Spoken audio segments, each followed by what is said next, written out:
Good morning, everybody. And I hope you're all doing well. I'm jumping in here for a short minute to give you a pre-market analysis before CPI. I probably can't be here during the CPI, but I will definitely be trading after CPI. So the first thing we are looking at is the monthly chart, where we have our monthly target, the wick CE, the midpoint of this wick that we've been heading to for some time now. We have been moving up since yesterday, and we are now above this weekly fair value gap. And if we go to the weekly, we can also see that we're thriving through to the wick CE on ES. We could actually just put in a little bit. The 25% wick can also be a target for ES if we don't reach the CE, because we have a longer way to the CE on ES. The weekly chart pushing up above the weekly fair value gap, and we have take some launch. We launched from the 75% quadrant level.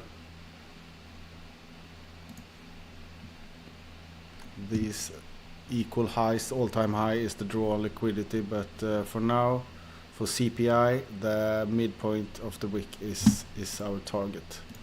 But of course, this is a draw on liquidity. All right, let's go down to daily.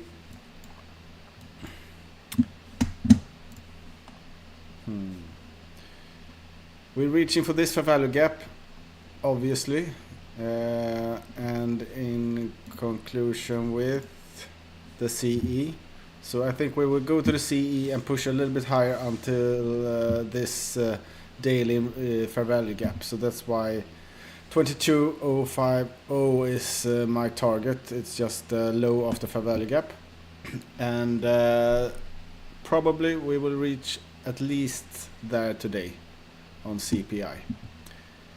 I see something. If we take the annotation away, here we have, of course, higher high, higher lows, but the trend line liquidity that I see is building up here is quite interesting, I think. So this is something we can be having an eye on for later. Maybe after CPI we could have a retrace down here. That's a possibility. I will have this a little bit thinner, I think.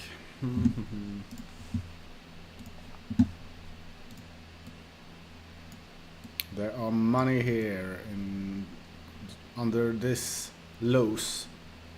We have a lot of stop losses, a lot of liquidity that can be ran out after we peak up here today. So my bias is like this, up into the daily fair value gap and the monthly wick. Then it might retrace, take out some trendline liquidity, and maybe go for the all-time high. Okay.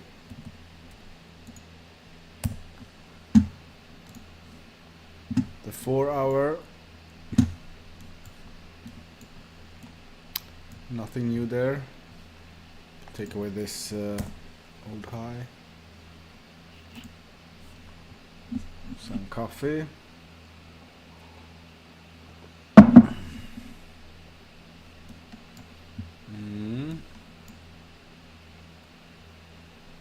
We have this lows in marked out.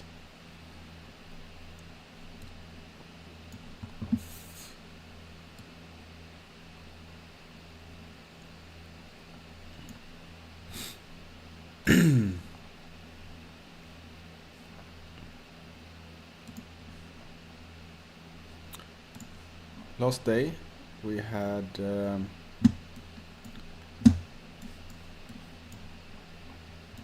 had a fictive trade on ES.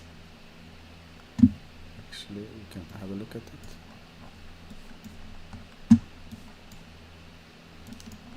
It was taken live on YouTube, but not with any demo or paper trading. It was just marked out like this. So we went to our RTH high, pushed up, and then I said somewhere here, at lunch we will probably go for the 10 a.m. lows, and we certainly did, and then we continued higher. So that was a good fictive trade that we didn't take because it was CPI today, and we won't be trading aggressively anyway in the days before. But it's a nice silver bullet trade. I marked out this arrow, and it was perfect, actually. Perfect. Even though you can see the price action is like bar coding, and at NQ it was really bar coding. So this is not price action that I like to be trading to anyway, even though a win would always be a win. But it's better to follow the plan. So in conclusion with, or how do you say it in English, this silver bullet fair value gap, we also have the wick from this 5 minutes wick CE that can be used as a entry. Wicks are gaps. We marked out the trendline liquidity here too, which we took out and then plummeted. We met all our targets, so that's nice.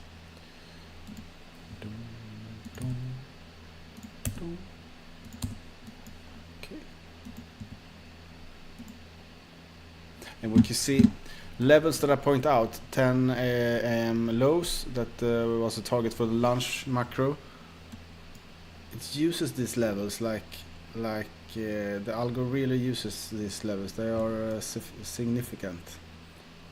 You know, the wick do the damage and the body tells the story, and this is exactly how it shows here.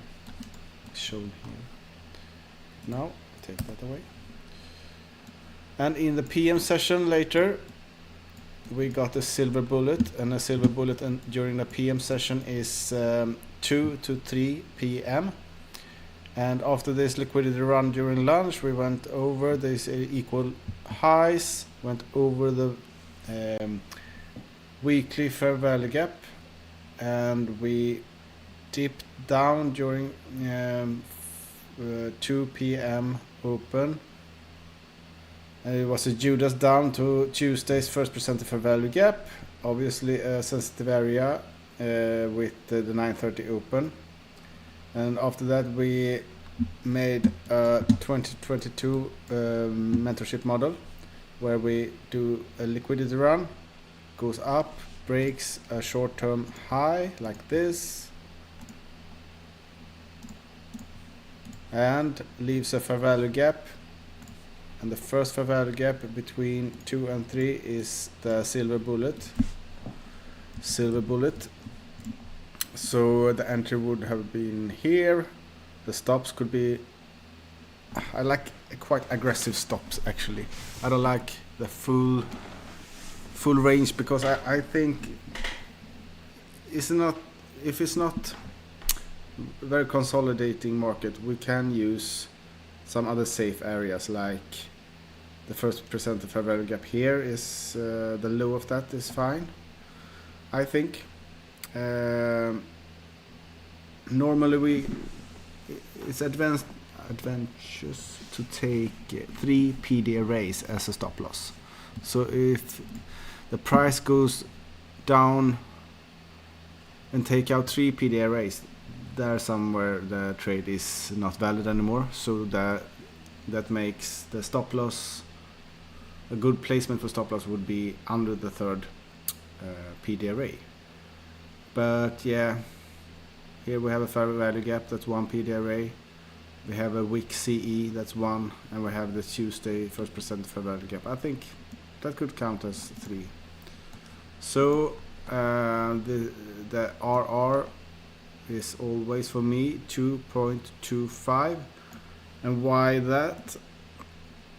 That's because I have like 55 to 60% win rate on 120 trades with 1 to 2, and if I raise my ratio to 1 to 2.25, the win rate is almost the same. So I think you should push your target sometimes when you are doing well with yours and see how it benefits you or if it's not. But 1 to 2 is good enough, of course.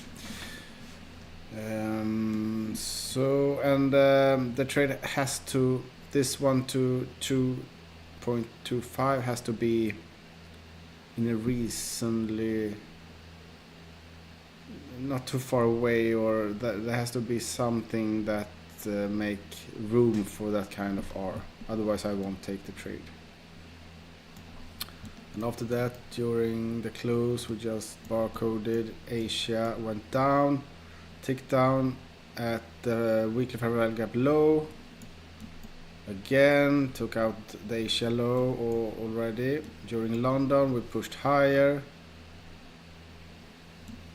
Now we are at pre-market, and we have taken out some liquidity. But you see, we have established ourselves at above the weekly fair value gap. So this might be the pre-market low. Pre-market low. Something I want to do with you is to ping pong trade the pre-market. London high.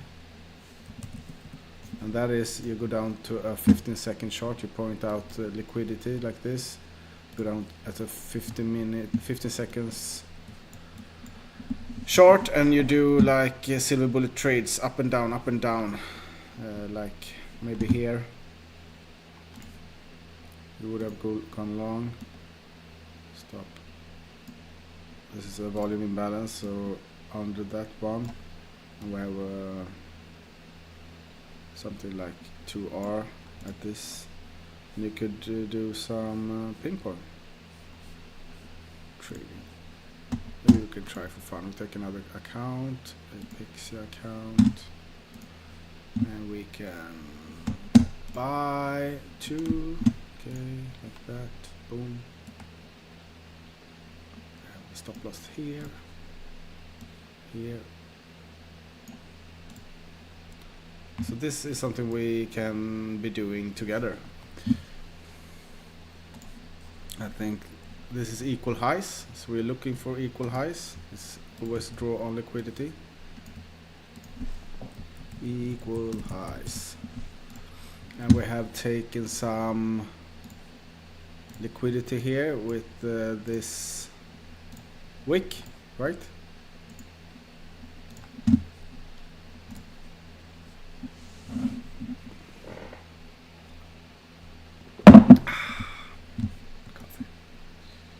Do you drink coffee? I'm not addicted, but I think it's a nice boost in the day. Rainy outside, so it's perfect to sit down here. And we'll see, we push up higher now. If we make a fair value gap here, maybe we can add some. It's always fun to add. This is not by the rules I do in my normal accounts, but this is for education only. I added one. Now we're at 3. The equal highs. Yeah, we should have one off at the equal highs, I think. So one there. Push this up here. We can have one off at the 2R. Here.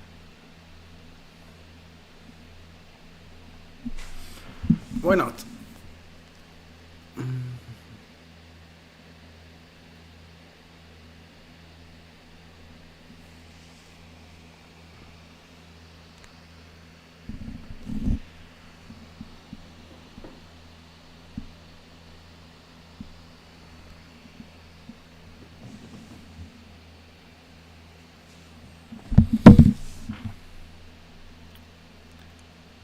The great thing about the 15 seconds is it's quite fast. So you get what do you say? Quick reactions, and you see if you're wrong or not.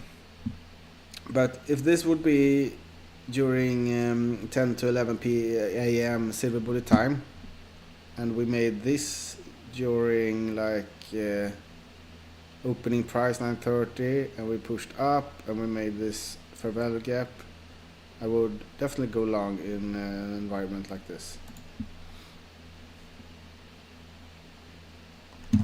Use the volume imbalance here.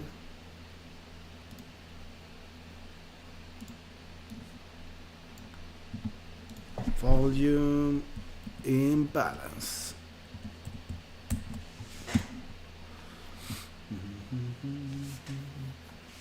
We trust our stop loss. We don't mix with it. We don't move it. We could probably go down and take out this short-term lows before we go up again. We have a volume imbalance here too. Can be used. And how many PD arrays do we have here? We have the fair value gap. We have the void. We have this void. It's 3. And another level is always here, but if we go here, I will not be in because I would be stopped out. Okay, now we take out the low and we are back in break even. Boom, liquidity grab inside of this fair value gap. Went down to the volume imbalance, and the volume imbalance is the least trustworthy PD array. But it could be used as a more exact entry if we have a fair value gap and we want to know where, and we don't want to go in exactly at the open of the close of the high of the fair value gap. We can use a volume imbalance inside instead. Like we get a better risk to reward if we do it something like this instead. But our entry now was here, I think. Okay, the fill was here.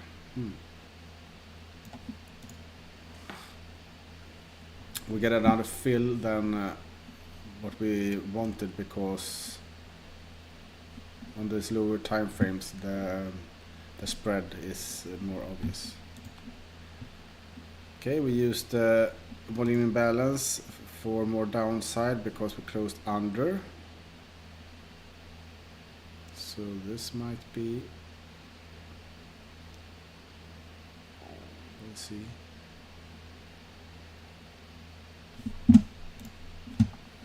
More X-ray look at it without the annotations.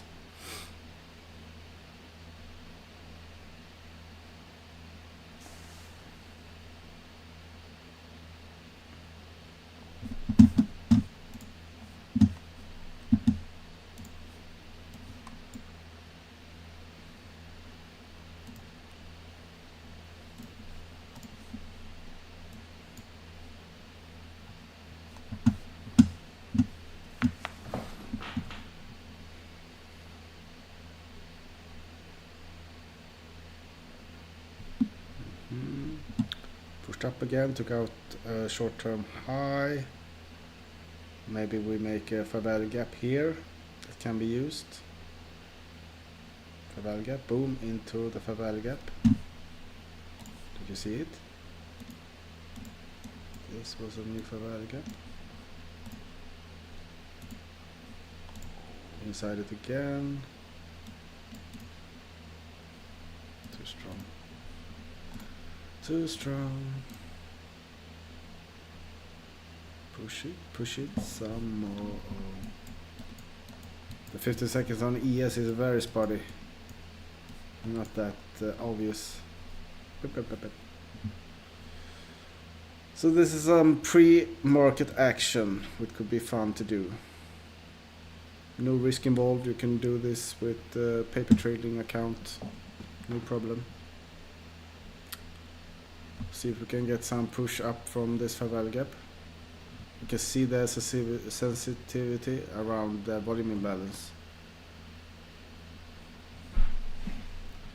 up against break even again.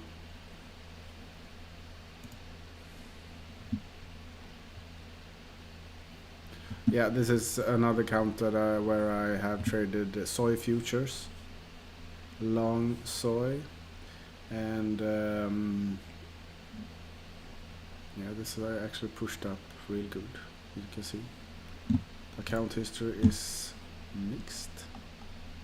A lot of red, but a lot of big green wicks.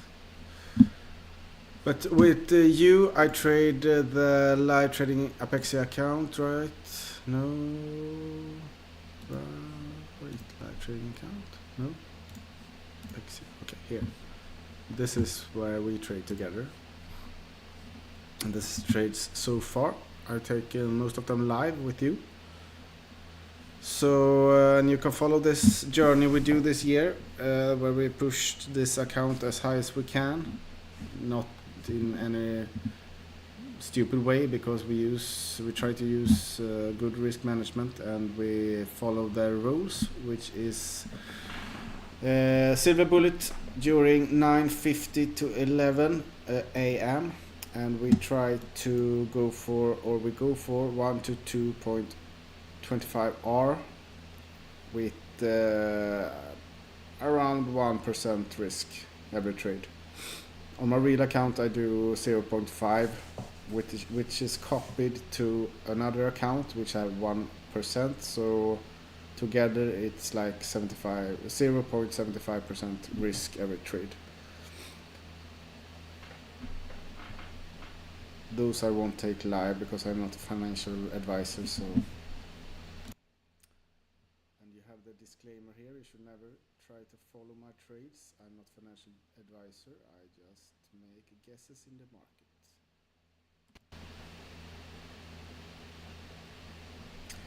Yeah, the price action now before CPI is not that good, you can say. It's quite marking time only. Going nowhere, so yeah, if we go nowhere here at 7, I will probably close out this trade.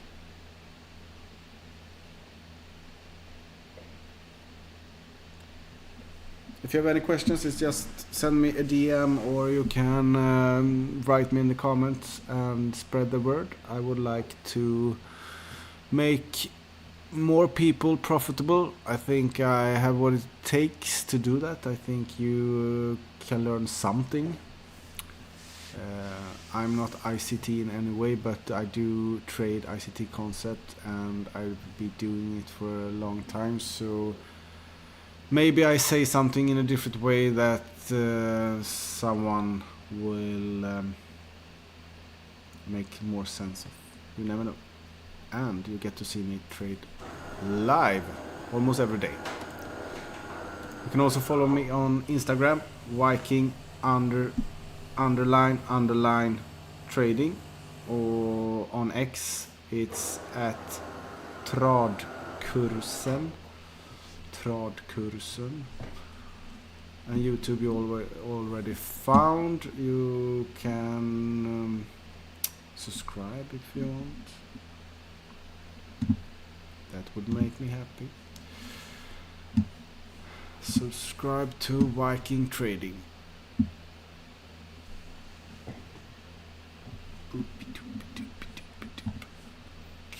Okay. Let's change the account to the trading account that we are in now. Here we go. Break even again. The time is soon up. I do like this. When we reach here, I'm closing the trade if we're not above here. If we ever close above here, I'm staying.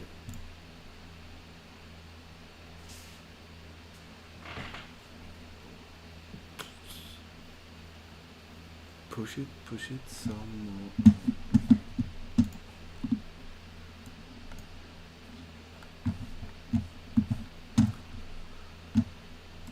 How does it look on the 1 minute?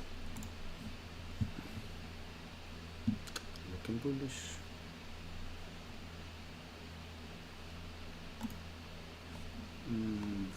is not so bullish.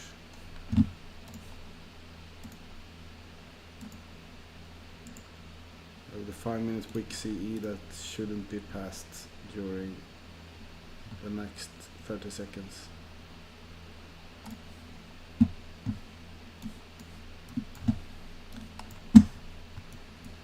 We should not close under this one.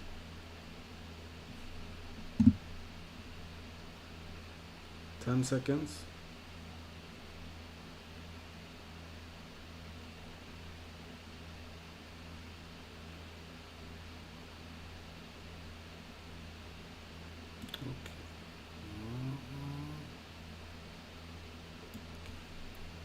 Close position. All right, everybody. Thanks for checking in. CPI. Let's see if we can hit the goals that I have for today. And catch you later. Bye bye.